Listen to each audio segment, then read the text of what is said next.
अस्सलाम वालेकुम। होपफुली आप सब ठीक होंगे और आज का हमारा टॉपिक बहुत इंपॉर्टेंट और बहुत इंटरेस्टिंग है। इट्स अबाउट कि हम अपनी अनप्लेजेंट सिचुएशन या अनप्लेजेंट पीपल हैं उनको हम किस तरह से डील कर सकते हैं या उनको अनप्लेजेंट से प्लेजेंट में किस तरह कन्वर्ट कर सकते हैं। तो मैं आपके साथ वो साइकोलॉजिकल स्ट्रेटजीज शेयर करूँगी जिसको आप अपनी डे टू डे रूटीन में ऐड इन करके अपनी लाइफ की अनप्लेजेंट सिचुएशन को प्लेजेंट में कन्वर्ट कर सकते हैं। So let's start the video.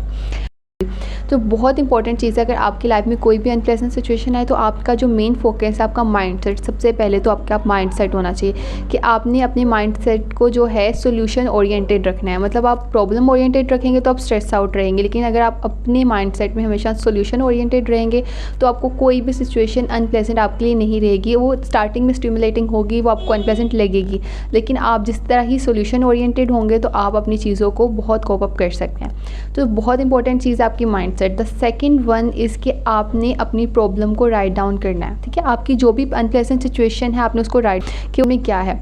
आप जब उसको राइट डाउन कर लेते हैं तो आपने आइडेंटिफाई करने हैं उसकी कॉजेज़ को, क्या क्या चीज़ें हैं जो कि लीड कर रही हैं आपकी प्रॉब्लम को, आपकी अनप्लेजेंट सिचुएशन को।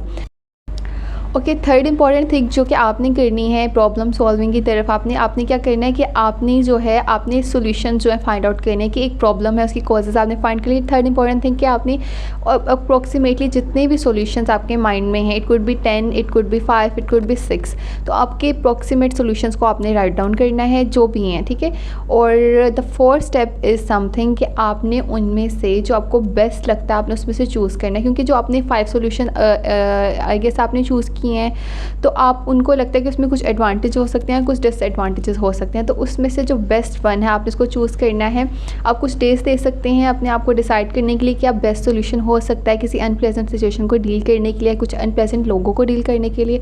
तो जो आपके लिए बेस्ट वन है आपने उसको चूज़ करना है। अब आपने उसको चूज़ कर लिया, द फिफ्थ स्टेप इसके आपने इमीडिएटली उस पर एक्ट करना है। ठीक है, आपके पास 4 स्टेप तक आपके पास आपके पास फेयर टाइम था कि आप उसमें से चूज़ कर सकते हैं। जब आपने उसको डिसाइड कर लिया तो आपने जब उस पर एक्ट कर लिया, जो 5 इंपॉर्टेंट जो 5th इंपॉर्टेंट स्टेप है कि आपने उस पर एक्ट कर लिया, तो जैसे ही आपने उस पर एक्ट कर लिया है, आपने डिसीजन ले लिया, तो आपने जो एक इम्पॉर्टेंट चीज़ यहाँ पे इसको मिस नहीं करना कि आपने जब उस पर एक्ट कर लिया आपने अपना 100% पुट इन कर लिया उसमें। तो जब आप किसी सिचुएशन में अपनी 100% एफर्ट दे देते हैं तो आपने अपने आप को रिलैक्स रखना है, आपने उसमें एंग्शियस नहीं होना और आपने जस्ट वेट करना है कि आप पॉजिटिव आउटकम्स हैं वो आपको कब मिल सकते हैं। तो ओके, जो सेकंड टाइप की मैं बात करने वाली हूँ, कुछ हमारी सिचुएशंस ऐसी होती हैं, कुछ लोग ऐसे होते हैं जिनको हम अवॉइड नहीं कर सकते। वो अनप्लेजेंट तो हैं लेकिन वो अनअवॉइडेबल हैं। फॉर एग्जांपल अगर आपकी जॉब से फायर कर दिया गया तो अब यहाँ पे आप किस कॉन्सिक्वेंसेस को जो हैं आप इसको जो है कन्वर्ट नहीं कर सकते या इसको अवॉइड नहीं कर सकते। तो ऐसी सिचुएशन जो कुछ लोग ऐसे हैं उनको किस तरह डील कर सकते हैं, स्टिल यहाँ पर भी हमारे पास सोल्यूशन है। तो द फर्स्ट इंपॉर्टेंट थिंग कि आपने ऐसी सिचुएशन में एक्सेप्ट करना है अपनी उस सिचुएशन को कि क्या हो रहा है, व्हाट इज़ हैपनिंग नाउ। अगर आप उसको एक्सेप्ट कर लेते हैं तो आप अपने आप को सेकेंडली आपने अपने माइंडसेट में ये रखना है कि ये सिचुएशन अनअवॉइडेबल है। लाइक आप अपनी जॉब से फायर आपको कर दिया कि आपके पास जस्ट 1 मंथ है, तो आप अपने आप को उसमें एडजस्ट करना सीखें कि आपने इस माइंड को रखना है कि इसके कॉन्सिक्वेंसेस को आप इग्नोर नहीं कर सकते, अवॉइड नहीं कर सकते। तो अब यहाँ पर हम क्या कर सकते हैं, द थर्ड इंपॉर्टेंट थिंग कि आपने अपने आप को एडजस्ट करना है। तो हम किस तरह से अपने आप को एडजस्ट कर सकते हैं, दैट्स मैटर। एडजस्ट हम किस तरह से करते हैं, यहाँ पे बहुत इंपॉर्टेंट चीज़ है जो कि आपने इस सिचुएशन में जब आपको लगता है कुछ लोग आप बहुत एफर्ट कर चुके हैं लेकिन कोई रिजल्ट नहीं है, बहुत सिचुएशंस ऐसी हैं जिसको आप अवॉइड नहीं कर सकते इनके कॉन्सिक्वेंसेस को।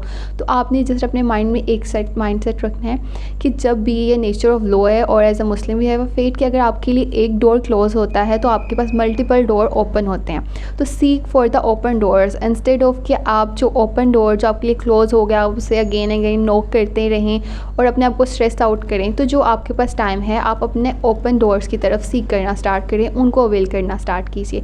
इसी तरह आपकी लाइफ में कुछ अनप्लेजेंट सिचुएशन है तो कुछ प्लेजेंट सिचुएशन भी है, तो आप उन पे अपना फोकस रखें पॉजिटिव सिचुएशन में। जैसे कि जॉब के एग्जांपल को देखते हैं, तो वही मंथ अगर आपको लगता है आपको फायर कर दिया गया तो आप अपना टाइम जो है उस क्लोज डोर को देख के ही स्ट्रेसफुल होने के बजाय अगर आप अपना फोकस रखें कि मेरे पास अवेलेबल रिसोर्सेज क्या है या मेरे पास अवेलेबल जॉब की अपॉर्चुनिटीज़ कहाँ पे हैं, तो वहाँ पे आप अप्लाई कर सकते हैं। तो इसी तरह हम अपनी लाइफ की हर सिचुएशन में अपनी जो प्लेजेंट सिचुएशन में हम अपनी प्लेजेंट सिचुएशन में उसको कन्वर्ट कर सकते हैं।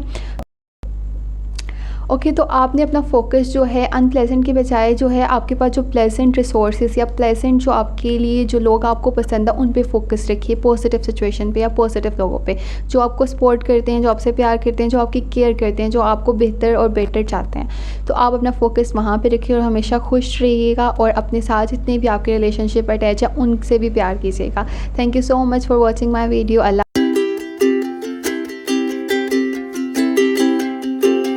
हाफ़िज़।